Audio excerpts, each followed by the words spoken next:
Thank you, Ken. That was completely undeserved, but thank you. And thank you also to the AI Summit and all the people organizing it, McCall and Michigan Virtual for inviting me here today, but no thanks for making it the last session of the day, which means everybody is like completely wiped out and dead. Also, kind of thrilled to be here in the Kellogg Center because the last time I stayed here was 25 years ago when I came from my interview. Which I ended up getting the job at Michigan State, was here for 18 years. A little bit about me, that's sort of my contact information. My background, my undergraduate degree is in engineering, then design and filmmaking. Finally decided that, okay, education is where somebody like me should be, can be. So have worked in ed tech, creativity, teacher education.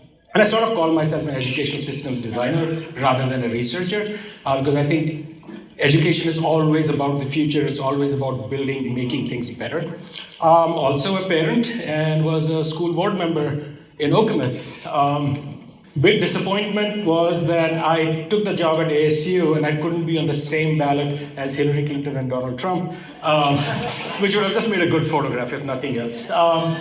So here to talk about creativity, play, learning in this age of Gen AI. And the way I'm going to do it is going to do it slightly differently from just talking about Gen AI, because I think I've learned a bit about tech and society and the world and education over the years. So I'm going to talk about 4 key technology moments in my life and what I've learned from them and how they possibly apply to this new world. So here's the first one. My father had a transferable job. I grew up in India, in this remote northeast corner of India called Mizoram. That's me with hair. Now, the interesting thing was that we didn't have electricity. So this was a ritual every evening. We would put lanterns up, and that's how we would study or work or cook or everything. And so your day was defined really by sunrise and sunset. And then one fine day we did get it. And, that's literally a light bulb moment. Because I must have been 8 or 9 years old, running from room to room, just switching this thing on and off, and it's magical. And I'm like, there is a future to this technology, right? And the thing is that when we talk about a technology like electricity and light, one of the things is clearly, switch it on, here's the light. But there is also the adjacent possible, which is things that this technology now allows to happen, good and bad, which were not necessarily inherent in the technology itself, right? And so, for instance, you can see electricity and light, all right? You have safety in the dark, but you also have what is called the sleep revolution. Turns out that when you didn't have electricity, people used to have these 2 cycles of sleep where they would wake up in the middle and then go back to sleep again. That seems to have gone away because you tend to sleep later. There are cultural shifts, so you have things called nightlife now, but also extended shopping hours. You have a second shift that people can work on. That's the economy coming into play. And of course, you have all these things going up to energy consumption and ecological disruption. Right? And so these are sort of side effects that happen. And so just keep that in mind. A similar example is that of the telephone. Well, telephone lets us communicate, but this is not something I hadn't thought of, is that it allows us to make tall buildings. Because otherwise somebody would have to run up and down, or you'd have a bucket with messages, right? Interestingly, what it did is that the moment you start building things up, you create a special class of people who are now disabled. Right? Because stairs, they can't go up the stairs. And so now you have to come up with a new technology called the elevator. And so a technology that comes along gives and takes in some weird, complicated, and possibly unpredictable ways. So, first lesson, accept the adjacent possible. So let's keep that in mind. Come back to the story. Second key moment. So my father got transferred from Mizoram to this place called New Delhi. This is the school that I went to. And I think I was very lucky. I got a group of friends who were very interested in pretty much everything. My interest in AI actually started, if you look at a book here, Godel's Cheryl Bach by Douglas Hofstadter, Pulitzer Prize winning book, 1984, I'm guessing. That's when I first read about this stuff. But I was interested in math and art and literature and poetry and music and film and just everything. Except I was growing up in India, which meant if you were good at science and math, you went into engineering or medicine. I chose to go into engineering. That led to this, what I call the Fourier transformation, where a young, very enthusiastic young man who really wanted to, be a scientist, do this, just got beaten down by the system. 18-year-old me was writing limericks about quantum phenomena By the time I graduated, I wasn't confident that I could do anything. And that taught me something, because I think if I could look at a positive from it, it made me a better teacher. It made me a better teacher because I realized that the kid over there who's not paying attention or is not doing well, the fault is not theirs, the fault is mine. Because it took 4 years of this failure, deciding that, okay, I want to make educational film, because I still love science, I love math. Maybe that's a combination I can do. I ended up going to the Industrial Design Center. May of 88, I'm a failure. September of the same year, I'm a success. I found a career, I found a path. Nothing changed in me in 4 months. The system around me changed. I think that's really important to remember. And then I saw this guy. And this is before internet, this is floppy disks, you're shuffling things in and out. But I could see there was something happening at the intersection of this technology and the way we could represent, we could animate ideas, we could use typography, we could use all kinds of different ways of communicating. And that's the effect on me. And I knew that that was the point where this was what I was going to do for the rest of my life. So that's a picture of me, again, with hair, working on the computer way back when. And the other gentleman there is a former student of mine who ended up teaching at that institute, was the chair, and he actually had that computer still in his office. And so we got a picture taken with it, minus the hair, of course. And so I realized that my life and my career was going to be at this intersection of education and design. And that brought me to Urbana-Champaign to do my PhD. Over there, I developed this piece of software and artifact which we called FLIPS, which was flexible learning in the periodic system of elements. Most of us, all of us know the standard periodic system. Turns out chemists have created 400 to 500 more spirals, 3D. We just don't give access to that to our students. So I created a piece of software, a web-based software that will allow you to do that. Ended up coming here, spending one night here, interviewing, getting the job. Was at Michigan State for 18 years.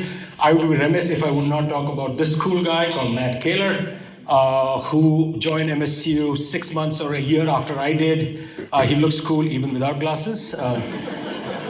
And Matt and I had a contentious, I think, start to a relationship. I really didn't want him to get this job. I thought he had a ponytail. I didn't think he had a ponytail. He had a ponytail. But luckily for me, others in the college deemed it wiser to give him the job. And we found, I think, one of the most productive, fruitful friendships and collaborations I've ever had.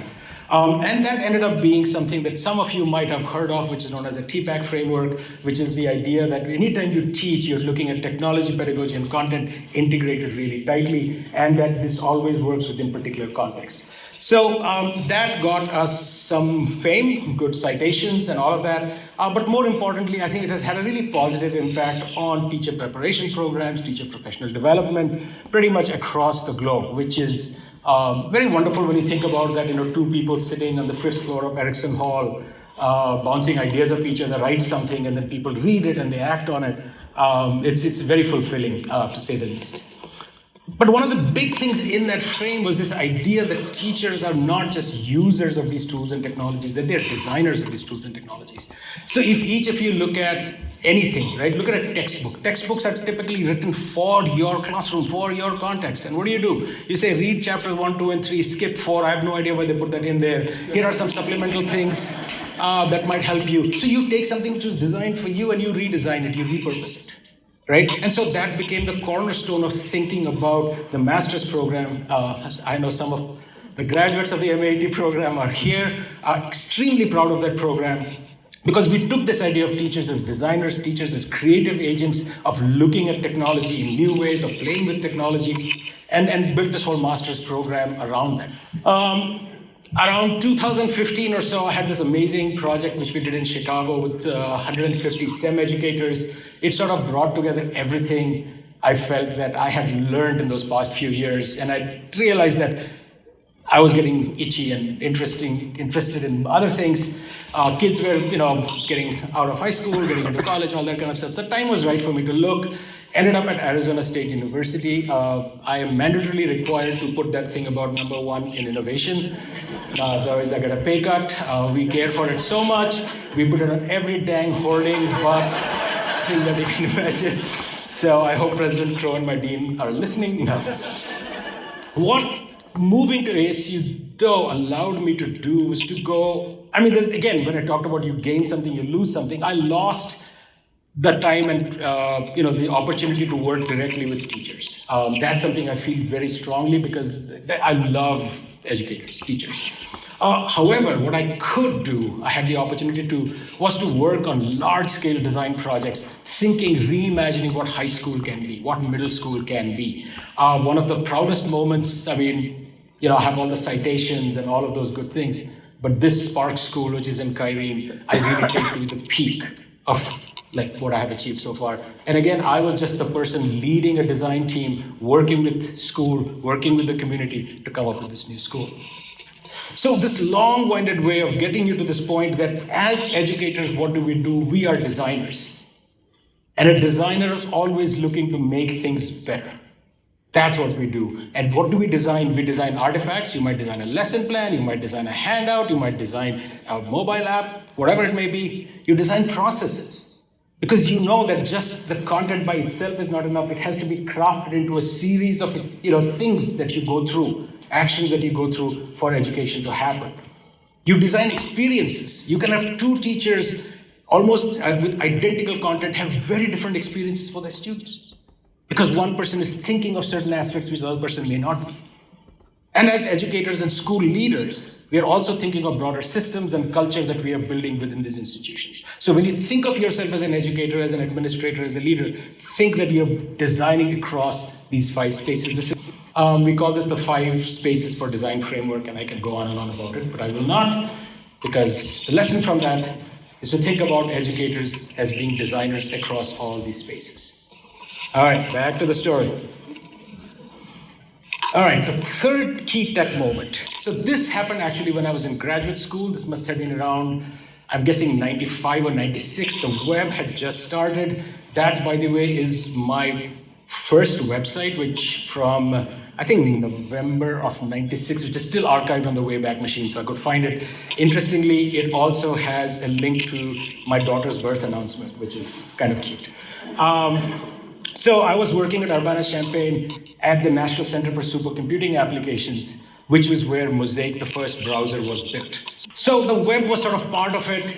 And somebody one day told me that, there's this thing called WebStar that allows you to create your own web server. And I'm like, what does that even mean? So I think it's like 1 or 2 a.m. I'm sitting in the computer lab, I download WebStar, I fire it up on one machine. I go out to another machine, type in the IP address, and this page shows up. Okay, go back there, change one word, save, come back, reload, that one word has changed. And I remember that moment distinctly because I dropped the F-bomb because I was like, oh my God. Anybody in the world with access to the internet can now see this page. I am now a publisher, right? I am a published author. I can be. The boundaries have dropped. And now if you think about podcasting and all of that, I mean, all of us have the power to really communicate to the world in ways, and this is that moment, and this is the moment when I was like, okay, this is going to be my life. Like the Mac changed one thing, this is like, okay, the web is where it is going to be. I didn't know what it meant, I had no idea, but I knew this, that this act that freed each one of us to publish, create, and share was going to be transformative. And so you look at all these different tools that emerged over the years, right? And I think about 2006 or so when we had the Arab Spring and thinking like, wow, these tools are democratizing, they're opening up the conversation. This is the next Gutenberg revolution. What I didn't realize that time was that there were other machines and other operations in play. That there were people who were thinking of research of how do we manipulate people using these tools and technology. So this is BJ Fogg, who was a professor, I think, in Stanford, who had this class called Computers as Persuasive Technology. And BJ Fogg is a great guy, don't get me wrong. But almost all of his students ended up working in Silicon Valley, in Facebook, in Twitter, in this, and creating techniques to manipulate us. And then over time, you realize that Facebook and Twitter, these tools can be weaponized. And that they've been designed in such a way that they are addictive, right? That's not necessarily inherent in the tool, but That's an awareness that over time I started getting, that Sean Parker saying Facebook was designed to exploit human vulnerability. That these broader systems and culture, the economic model of advertising, we could have chosen a different economic model. We chose advertising. And what advertising does, it pushes more extreme content. It pushes you to take radical positions, to get more likes and hits or dislikes or whatever it may be. It doesn't matter. In some ways, a dislike is better than a like because it gets more engagement from people. Right? YouTube and its algorithms pushing towards people towards more extreme content. A lot of that has been guardrailed now. But we live in a world which is the consequence of those decisions. And so when I think back and I look back at my blog posts about, how I can use Twitter to engage my doctoral students, and I think of myself like, how naive was I? That I didn't see this enveloping. And so one lesson that I have is that when I think about these AI tools, I think about that big long-term picture as well. Right? And so when we look at things like social media and youth health, whether or not you use Facebook and Twitter in your classroom today, it is an educational problem. Right? So I think that's really important to take the long view that systems and culture constrain us more than we often realize. And the economic, the political, and so on, right? I'll talk a little bit more about that. So here are the three, right? So the first one with the electricity, accept the adjacent possible, that anytime a technology comes, it will have winners and losers, it will have consequences above and beyond what it is immediately there. That we as educators are designers across all of these spaces, artifacts, processes, experiences, systems, and culture. And that systems and culture, the broader social, economic trends, shift things in ways that are completely out of our control, to be absolutely blunt and honest about it. All right, so now let's come to what this whole meeting is about. This is November of 2022. Something got released to the world. The thing is that, AI has been around, and I have heard people here also talk about it, has been with us for a while, whether it's Siri or Alexa or recommendation engines of Netflix or Amazon, all of those, Google Maps, Google Photos, recognizing faces, all of that stuff. That's AI, right? But what happened with ChatGPT and its brethren that emerged since almost exactly a year ago, is that they had certain unique capabilities of natural language interaction, which is something very special, and other speakers before me have talked about it. And the moment it popped out, everybody went like, oh my God, this is the end of education as we know it, people are going to cheat, plagiarize, blah, blah, blah, blah, blah. And then there was another group that came along and said, no, it's not going to destroy it, it's going to improve it, it's this, it's that. So we keep going on. But one thing that I do know is that it has the potential, let's say, to disrupt everything. And I want to spend a little bit of time, because I think most of the conversation around Gen AI don't really capture what this technology is. I was at this recent meeting in Romania last week with the OECD, and people were talking about Gen AI, and every sentence I could remove Gen AI from that sentence, and I could shove in cell phones, smartphones, internet, and the sentence would still work. To me, that meant that this was working at a level of generality that was not specific to the capabilities of this particular technology. So I want to spend a little bit of time on that. So understanding Gen AI, what is it and how does it differ from other technologies? So very revealingly, my colleague, who's also an MSU grad, by the way, Sean Leahy, asked AI about what is generative AI? And this is what it came up with. From Midjourney and DALL-E. For some reason, Gen AI thinks of itself as a woman with weird things on their head. And the truth is that Gen AI actually looks like this. Banks and banks of servers. That's what it is. But let's also talk a little bit about what Gen AI is not. It is not a search engine. And it is not a truth engine.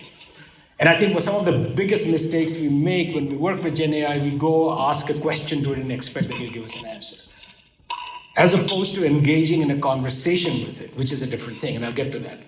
So what is it? So first, I think really important to understand that it is generative by definition. And people have sometimes called it a stochastic parrot, which is that it probability decides which word is going to come next and so on. I do have some problems with that definition because I think underemphasizes the power of the technology. Right? So it is generative in very rich and complex ways. You can have a conversation with it because it remembers turn taking. It does these kinds of things where you don't have to, you ask it to say this, and then after that you say, oh, remember that. It will actually remember that within that one conversation. That's crazy. That's quite impressive. It is multimodal. It works across media. Those of you who have seen the new ads for Google's Gemini platform, that is going to be like completely multimodal, which is images, video, sound, everything you can manipulate using just text. That's pretty crazy. So that allowed me to make this version of Mini-Me, who I called Punya, which was a video which you can see on my website, which was entirely generated by AI. The voice is generated by AI, the words are generated by AI, the video is generated by AI. Multimodal. Most important, and this is something I really if one thing I want you guys to take away is sort of thinking about the repercussions of it being social. And when I say it's social, it's partly on us than on the technology. The technology is a stochastic parrot or a sophisticated stochastic parrot. But we as humans, evolutionarily, we have not been trained to live with a technology that talks to us. Language is unique to our species and then can respond in emotional ways. It can say, aha, oh, that is surprising, thank you. Right? Social cues. And so whether we like it or not, there is this thing called the ELIZA effect where people who are working with very old forms of AI would start empathizing with it, forming parasocial connections with it. And that again goes, just like these are photographs I take of faces that I see in the world. Like a wall socket is a face, it's a little surprised face. I texted my daughter the other day, I was flying back on the plane and the LED of the USB port was very cute. So I took a picture of that and I texted my daughter. I said, I was sitting next to this really cute girl on the airplane. I think I'm in love. And she's like, what are you talking about? And I sent her the picture of it. I was like, oh, Papa, you shouldn't do that. Anyway. Because I think she was going to call my wife up right away. It's like, what's going on with you guys? Anyway, so the fact that as humans, the example that I give is of the beaver, right? The beaver builds dams to block water. Now, evolutionarily, all it needed was the sound of water.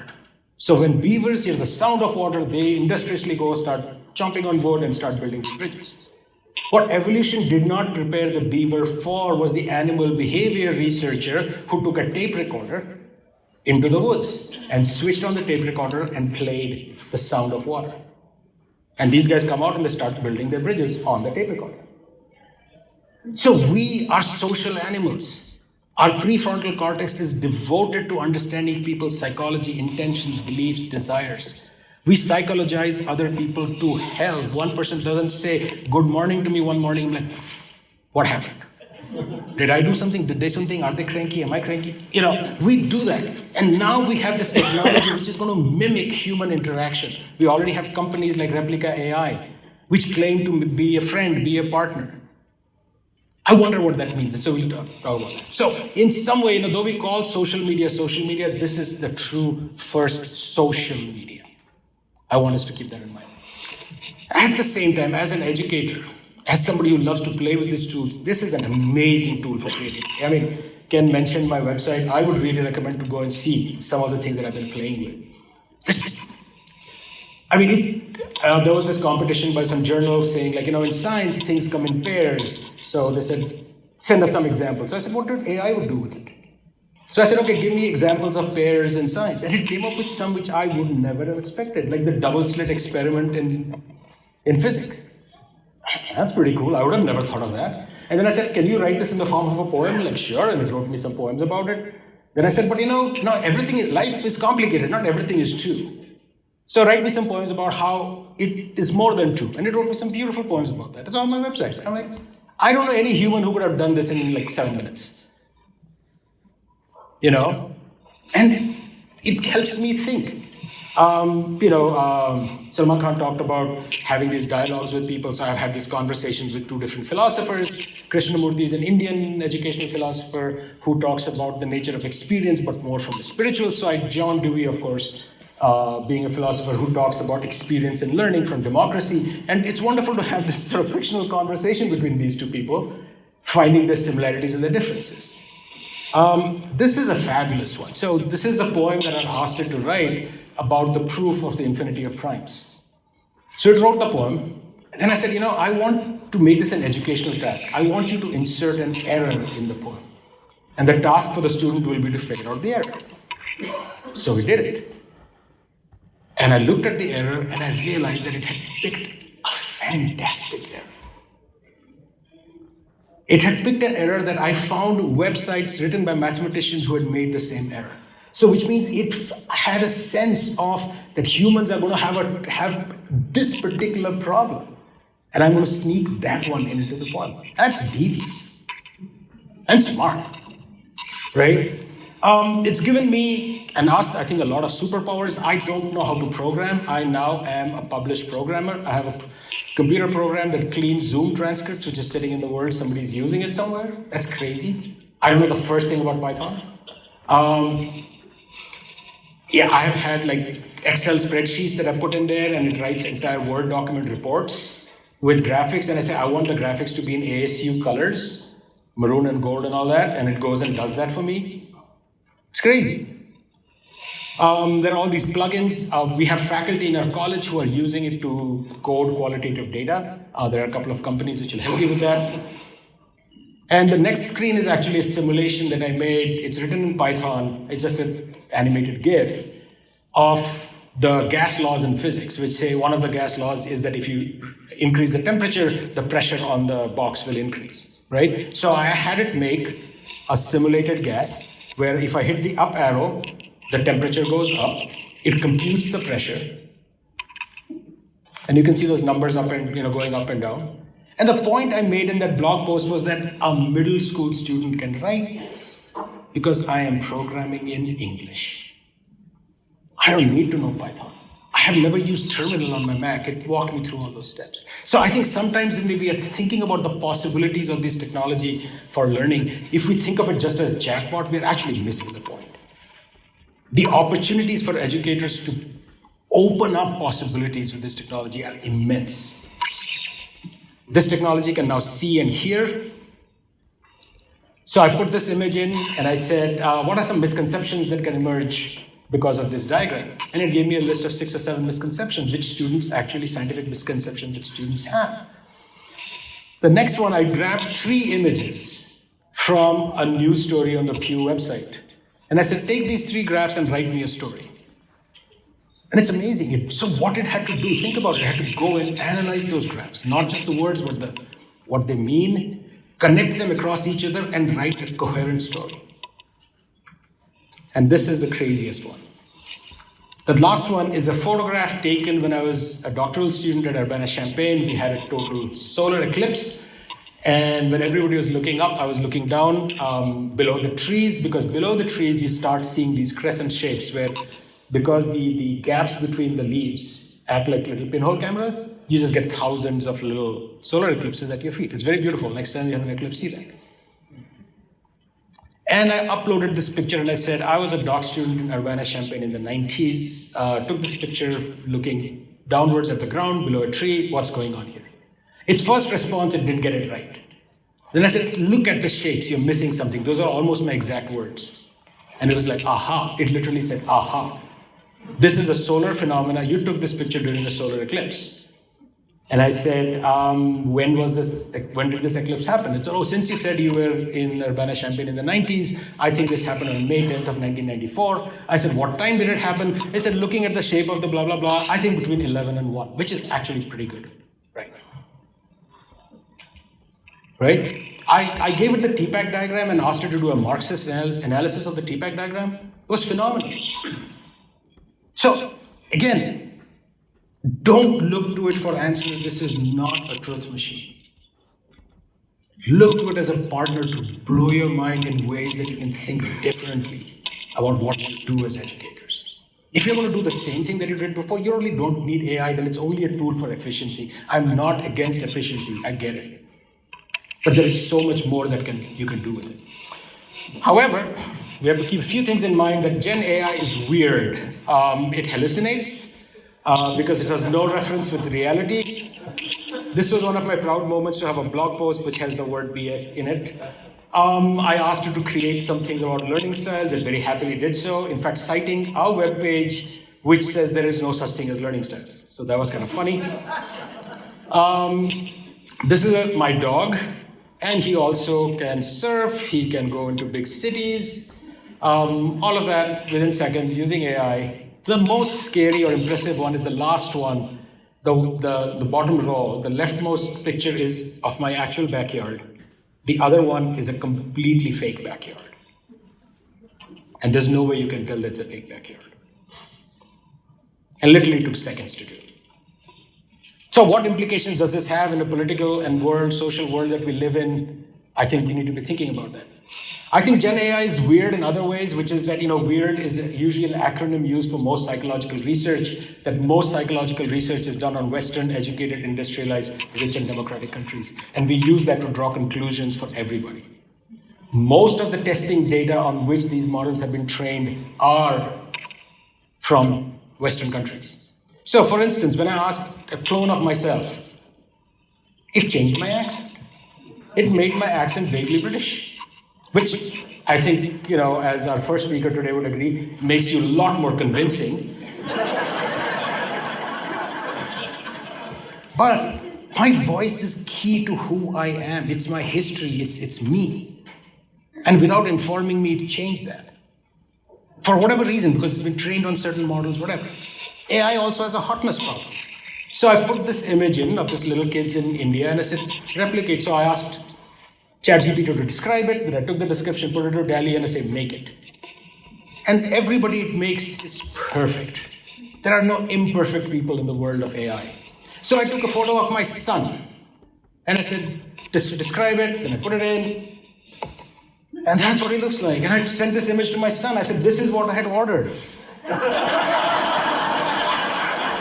What did I get? A crypto trader in New York? Come on. We were going all Nazi here as far as I could see. Oh my God. All right.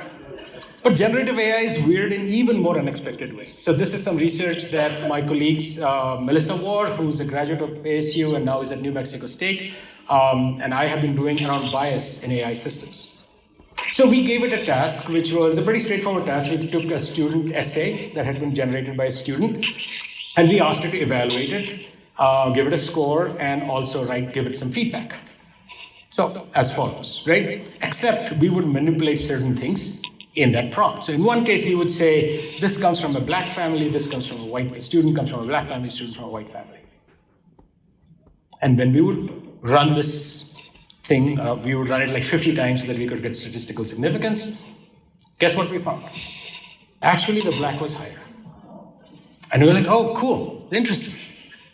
Then we said, attends an inner city school, attends an elite private school. Guess what happened? 8 flips.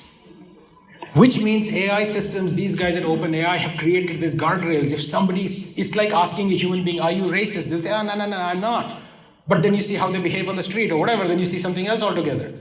So these AI systems have guardrailed against these specific words. But the system is still internally biased. It can make inferences based on that. So that bias, that implicit bias emerges despite its guardrails. And we are doing a whole bunch of studies on this, and it's super interesting and scary at the same time. But generative AI is weirder than weird. So, if you give it an emotional request, it actually tends to do better. So if you say, my job depends on it, it'll actually give you a better performance. Okay, I can't make this up. I mean, really can't. If you say, I'm going to give you a tip, it actually writes more for you. It doesn't have an idea of money, but it has an idea of tipping and that you should work harder if you get tipped. I mean, it's been trained on us, right? I mean, that's what I'm saying, right? Asking AI models to take a deep breath improves their math ability. And this is one I saw day before yesterday, and this is the funniest of the lot. GPT-4 performs worse in December because it learned to do less work over the holidays.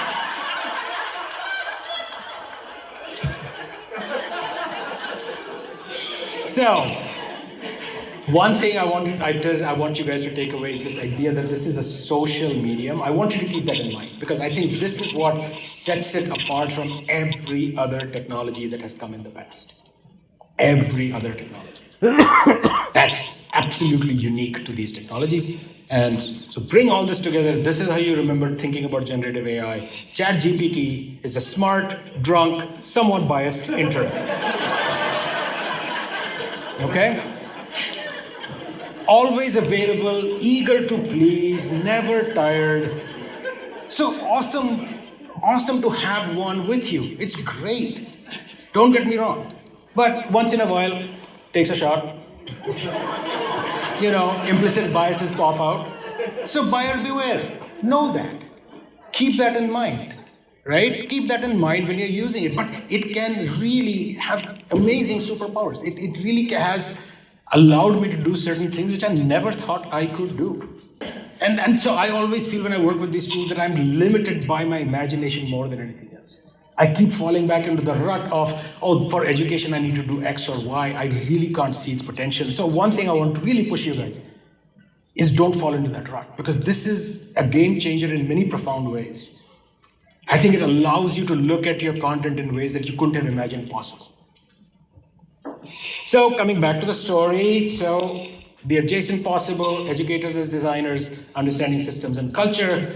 And so this idea of educators as designers, this is a paper that we recently wrote. That is executive summary, 2-page executive summary on my website if you'd be interested, which looks at what does teacher knowledge look like in an age of ChatGPT and Gen AI. Interesting story about the executive summary. I asked Claude AI to translate it into Spanish and Portuguese, and then translate it back into English, almost flawless. I had expert Spanish speakers and Portuguese speakers review the translation. They said it's very good, maybe a minor tweak. Not so good on Mandarin, pretty bad on Bengali. Again, weird, trained on systems which have more of the Latin languages and so on. Right? So again, to keep that in mind. So AI, the way I have started thinking of it is that it's an alien intelligence. But it can be a very amazing thought partner to me. And then when we think about TPAC, and then everybody's like, why is everything about TPAC? But anyway. Well, that's how I made my career. So anyway, no. So starting to think of this idea of teachers as designers. Like, can we think of Gen AI as a possibility engine? What does that even mean? My colleague, Ron Bagetto, who's a creativity expert, has created these bots which will do like opposite thinking. So when you give it an idea, it will give you 5 different ways that the opposite could be true. And it's just a way of pushing you to think harder about things, right? Can we think of it as a Socratic opponent? So I do this quite often now. I've learned this. This is like those of us who are writing journal articles, this is the best thing to do. You put your almost final article in there and you say, read it like a reviewer and tell me what are some ways that I can improve it. Phenomenal. Really does a good job. As a collaboration coach, as a co-designer, we saw the previous talk, talking about co-design with AI. A storyteller, a simulation engine. Here are some examples of prompts that I've used. 5 analogies for understanding entropy, or I would say, give me 5 analogies for understanding entropy from movies. And it'll give me examples from movies. Again, it's pushing me to think about the ideas in different ways. But this one, the last one in green over there, this one is phenomenal. Like this genre of prompts that I've created. So I told this that you are going to play this 7th grader who has a misunderstanding of Darwinian evolution, thinks of it as being teleological and goal-driven, and I'm going to play the teacher, and then we have this conversation. It was amazing. It was so hard to come up with questions that would push their thinking and make the paradoxes in that apparent. There was this one, and you can give them personalities. You can say, I want you to be a funny kid. And so they won't answer you directly. So it's really hard having a conversation about science with them. But that's part of a job of being a teacher. You have to deal with that. Now, this is a way you can practice this. So we are looking at it in a teacher prep program as a way of simulating this conversation. I couldn't convince this one girl that the earth goes around the sun. I couldn't find any way of convincing her. really powerful. I've done this thing with simulating difficult conversations where a student in a wheelchair comes up to me and says that your syllabus deducts points for being late. You don't realize how difficult it is to get to the class. And my response was, at least somebody's reading the syllabus, right? Which is a typical idiot Punya Mishra response. But then GPT gave me feedback and said that was inappropriate because you minimized this person's what they were feeling. I mean, there was a point, there is a time for the joke, that was not the time. I mean, that's wonderful feedback. Is it perfect? Is it great? No, but see, this is where I think I differ with a lot of people who say hallucinations are bad. In humans who hallucinate within limits, we call them imaginative. Right? That's a superpower that humans have, that we can imagine things. So if you treat it as a partner that is helping you imagine, that's wonderful. Remember, it's a smart, drunk, slightly biased intern. Right? And so when we think about accepting the adjacent possible in systems and culture, this is where, as I look back on 2006 and 7 and my response to social media and so on and not understanding, is where I start to get a little worried about it. And so Yuval Harari says that AI has hacked the operating system of human civilization. That language is the OS of human civilization. I mean, you think about what's happening in the Middle East right now, right? I mean, these are ideas which are clashing and people are dying because of it.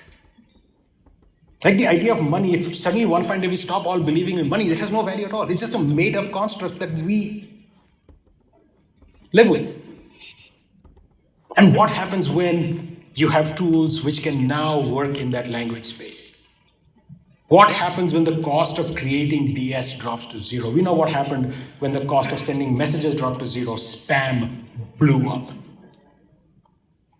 Right? I think there are significant consequences there, particularly in a world that is already racked by tribalism, fake news, and systemic challenges. So when we think about generative AI as being generative, social, and multimodal, the fear that I have, this is where I worry about the long term, that social media has already altered human interactions by producing isolation and echo chambers. What will personal AI chatbot companions do to our kids who are still developmentally not there? The prefrontal cortex has not developed yet. You know, that we will form these parasocial relationships which will be incredibly comfortable, but because they won't have the friction that human relationships have, but human relationships have a friction for a reason. That's the core part of it. What do we gain? What do we lose? And again, I don't think I or anybody in this room has the power to change that. I think that as educators, when we look to that, I think we need to be prepared for that. I think with social media, we were not.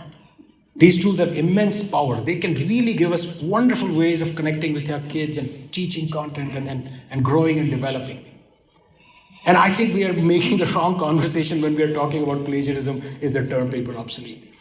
You know, so I go back to Harry Potter, where this is the dark arts are many and various, and then eternal vigilance is the price of liberty.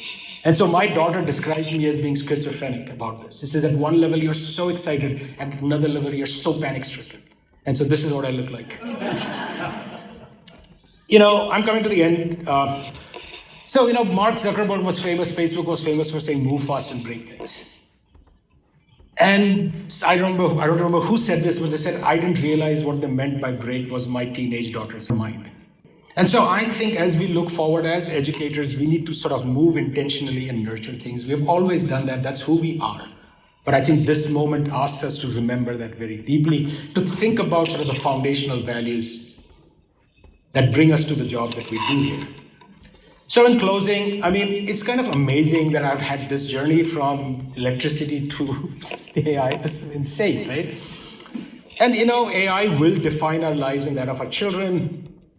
And then we have to understand the broader systems and culture within which this technology is going to exist. We cannot choose to ignore that. We have to understand the adjacent possibles. We have no idea what kinds of implications, repercussions will emerge from it. But at the end of the day, we as educators are the ones who are the designers of all of these things, of artifacts, processes, experience, and systems and culture, right? That's something we do know. And so which means with this technology, we need to have a willingness to experiment and play.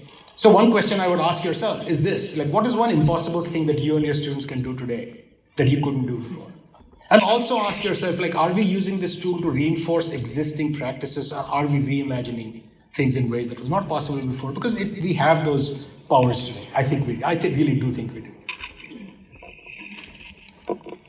Always reflecting on these foundational values and leaving it better than we found it, because that's something that we always have done. Thank you very much.